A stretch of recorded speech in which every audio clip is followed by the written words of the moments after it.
C8 Corvettes are not selling well on Bring a Trailer and Cars and Bids. We're going to get into the nuances as to why and which ones aren't selling well and which ones are selling well. Stay tuned for that and a little bit more. Today we're going to deviate from our normal format and we're going to deep dive into the C8 market. We did have some crazy auctions this past week, but we'll catch up on those next time. This will be an expansion of our industry news segment focusing on the C8 and what's happening with it. There's two parts of the C8 market, if you will. There's actually three, but the main thing that we're going to focus on is the C8 Stingray that came out for 2020 model year, and then we're going to focus on the Z06, which came out for the 2023 model year and started selling back in December. We're not going to get into the E market, if you will, because that really hasn't hit yet. First up in the C8 market, we're going to talk about the Stingray, just kind of go over an overview of it first. They debuted for the 2020 model year, and they started around 65 grand and went up to about 90 grand, depending on option packages that you might have got. The C8 Stingray came with a 495 horsepower LT2 engine in it. It was paired with a dual clutch transmission, automatic if you will. There was no manual option available. Many people like to say that GM took apart a Ferrari 430 and then they used that to essentially build the C8 Corvette. I'm not so sure about any of that. I mean, it is a mid-engine car, but there's a lot of mid-engine cars out there. There is some similarity, but I think that's kind of unavoidable, if you will. One thing's for certain is GM really took a quantum leap, in my opinion, for a sports car with this car, because they've really elevated their game to punching way above their weight class, especially when we talk about the MSRP around 65 to 90. This is a fantastic car. Now let's talk about the Z06. The Z06 came out for the 2023 model year and it started selling in December of 22. MSRP on these range somewhere between 120 and 140. The C8 Z06 comes with a 5.5 liter flat plane crank, say that 3 times fast, 670 horsepower engine. It's paired, again, just like the regular Stingray, it's paired with a dual clutch transmission. No manual transmissions available on this one either. That being said, this is an amazing and an extraordinary car. If you're not familiar with flat plane cranks, they are kind of synonymous with Ferraris, and that sound is kind of synonymous with Ferraris. But back in 2015, Ford came out with a flat plane crank for the GT350. I actually had one of those, and those cars sounded phenomenal. And I've also had a 360 Modena, and those cars sound phenomenal. The sound on a flat plane crank is nothing to be sneezed at. It is something that everybody strives for, and everybody loves the sound that comes from that for the most part. Since the Z06 started delivering in December of last year, you might have heard of some of the issues and nuances to the sales of these cars. So speaking of the issues, the primary one is engine failure. There have been some well-publicized engine failures that have happened on these cars, and in a catastrophic fashion.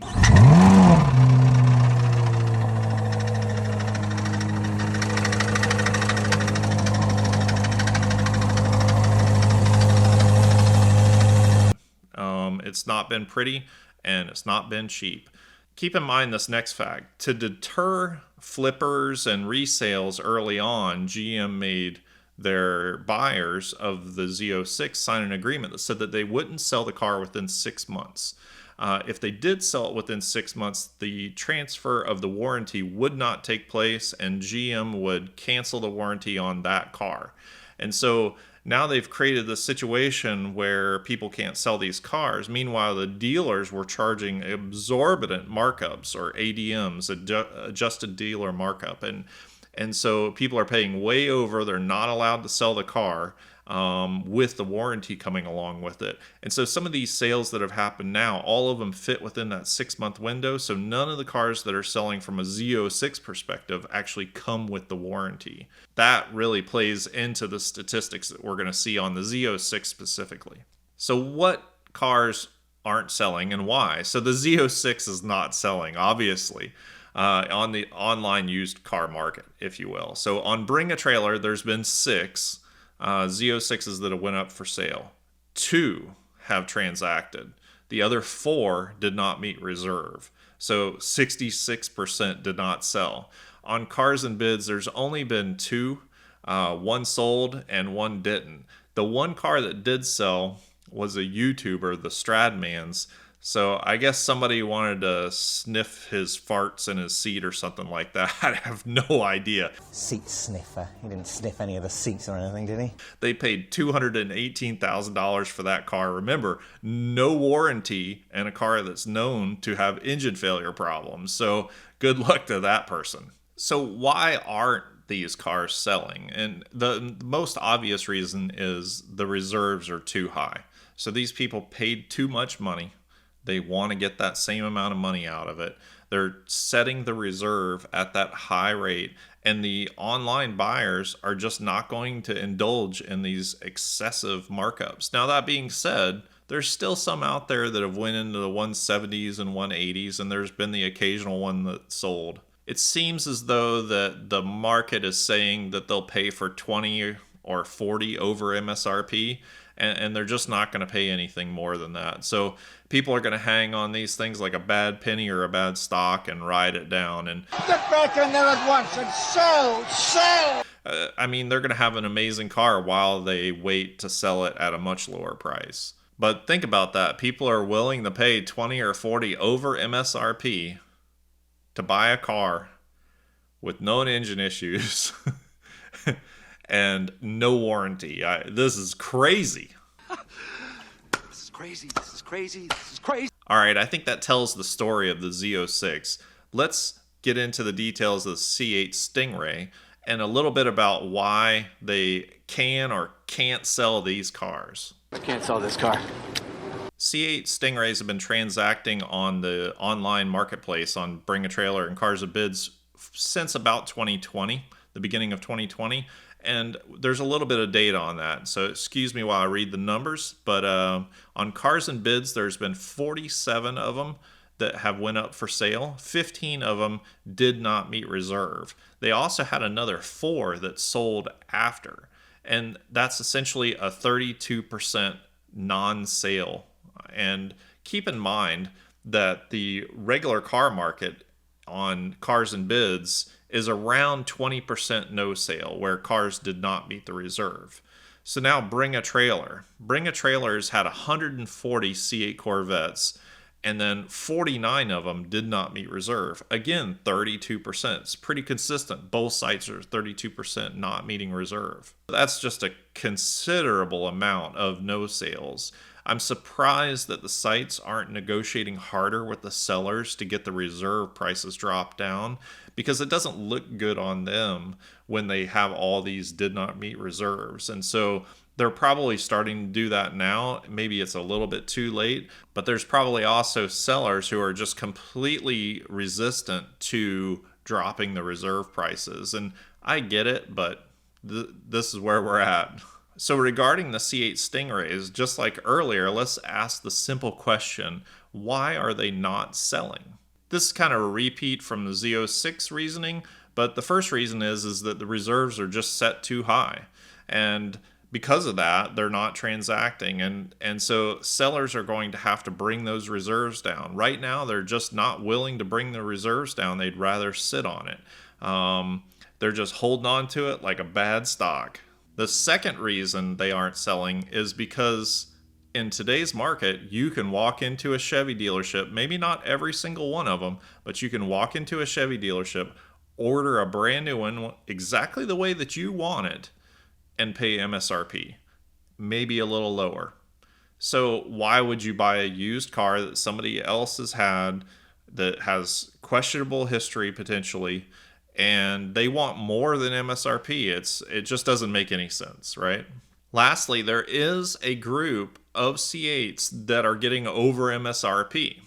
So what is that group?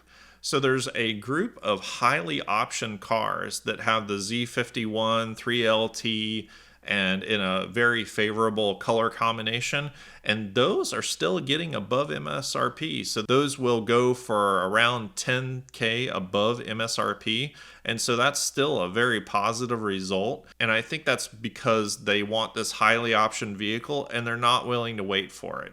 On the low option vehicles, they're willing to wait and they're not paying it. So low options are getting a like 10K under MSRP, and high options with the 3LT, Z51, Magna Ride, so on and so forth, those are getting 10K over MSRP. If you are in the market for a Z06, I would wait probably 3 to 6 months, and I think this whole hysteria around these high prices is going to drop down. But there's also a huge bonus that you could get from waiting. I'm guessing that GM is tearing down all these engines that were having issues, and they're going to get to the bottom of that. They're going to have a fix for that, and then that'll roll out down the road. And so you'll get a car that has a fix for the engine problem, and you'll be able to get it closer to MSRP, if not at MSRP. And so I would just hang tight on the Z06s if you're looking for them right now. If you're in the market for a C8 Stingray, I'd just go to the dealer and order one. You can get some really nice examples for under MSRP if you want a low option package. So that is an option out there. Otherwise, you just go to the dealer and order it. If your local dealer isn't willing to play, just look around, start calling other dealers. When I bought my GT350, not the same situation, but there was a lot of hysteria around it. When I bought that, I went all over the country and ended up buying it in New Mexico. And I was living in Savannah, Georgia at the time. And so that was quite the commute to get there. And then I drove it back, which is part of the fun, right? Whatever you do, don't pay ADM. The hysteria of 21 and 22, where car prices were going crazy, is over. And so there's no point in doing that. People are just going to lose money, and it's unfortunate. All right, that does it for the C8 review of why they're selling and not selling. If you want to, you can comment below, tell me where I'm wrong or where I'm right about anything, or what your experience has been around this. And then if you enjoyed this content, please give me a thumbs up and subscribe to the channel. I really appreciate it. Every subscriber means a ton to me right now, and it's a huge motivation. But aside from that, we'll see you in the next one.